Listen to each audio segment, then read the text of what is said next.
Well, after the match, I spoke with Monica. She had to catch a flight at 6 o'clock last night, and we had a chat after her success.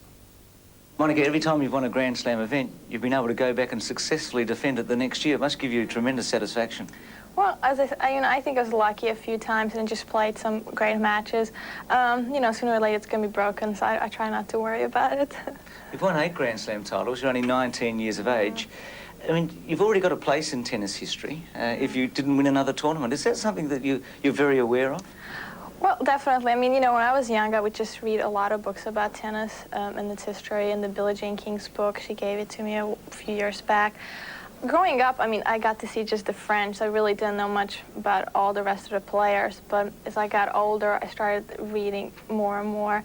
And, yeah, I think it would be nice when maybe someday I have a family or something, and they'll say, look at this for my mom. Gee, Mum, you must have been pretty good when you were 19. I know. But I do hope that, I'm just not going to be a tennis player known as a tennis player. I do hope I'll be known Monica, the person, and that this is just something that I do well, but hopefully I can do maybe some other things in my life as well, too.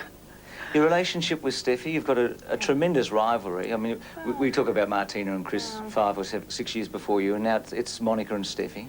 Well, as I said, I mean, I don't look at it that way. Steffi's a great, woman, whatever, I can't say that, but she's just really a nice person.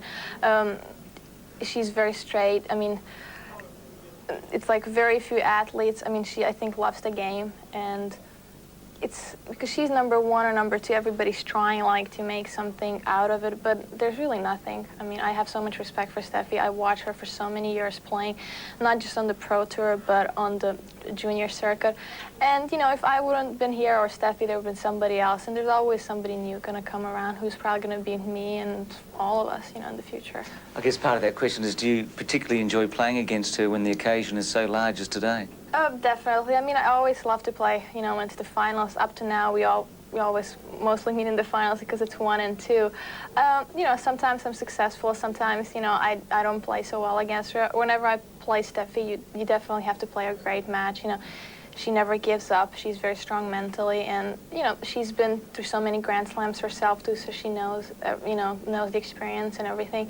So I guess we always produce some great matches. Did you think there was a turning point today? Well, probably the early break in the second set definitely helped me because it put the pressure off me to constantly hold the serve, which in the first set I was not being able to do it that well. And after that, I started serving a lot better, which helped, and I knew that I'm going to have to keep it up. And then again, the third set, the break helped, and then holding my serve. But again, all the games went to use, and it's 1 or 2 points, which could have gone either way. So it's a very close match today.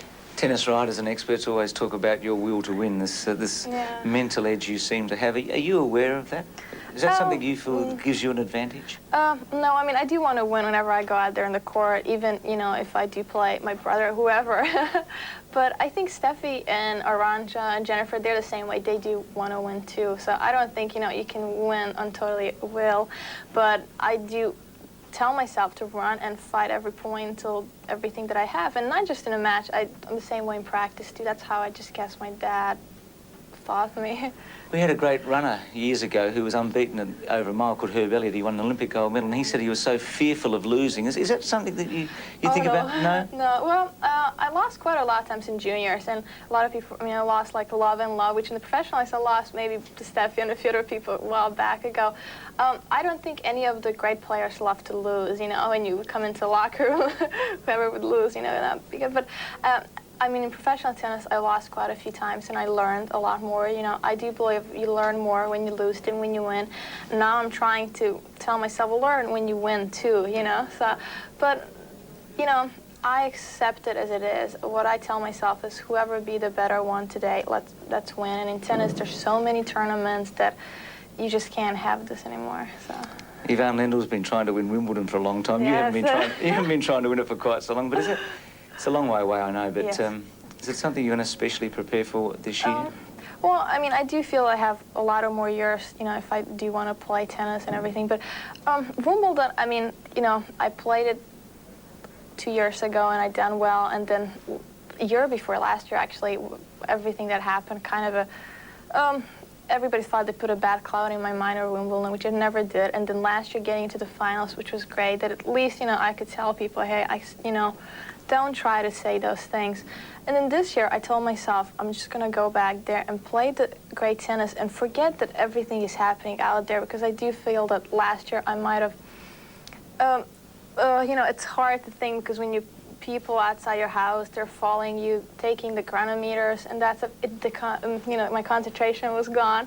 So I told myself this year, you know, I'll just go out there and try to enjoy it and forget everything, you know, and just watch the ball as every other tournament I do it, because I do love going there. And, you know, if I do play there one day, it's great. If I don't, that's fine. I love playing there, so. But I do have to adjust, I think, and add a few more things to my game if I do want to be successful there in the long run. And just finally, you got a hat today. I mean, yes. As a gift, yes. your Kubra hat. Well, as I said, you know, I seen Steffi one year when she beat Mary Jo, I think it's 3 years ago in the final, and they both got the hat.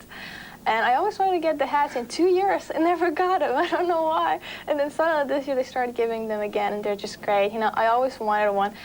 Of course, you can buy them in a store, but I felt that, you know, it'll be more special if I do win it.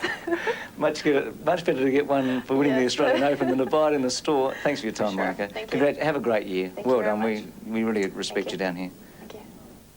Yes, she is a magnificent champion, isn't she? She's amazing. What a character. In all sorts of ways, and I think it was a lovely touch afterwards. She gave the two Locker people who had looked after her $100 each, and she asked somebody from the WTA, do you think that was enough? Those kids would have just cherished that moment. Well, people don't understand Monica, I don't think. They see her out on the court and they get this opinion of her, and they don't realise what a thoughtful person she is with other people.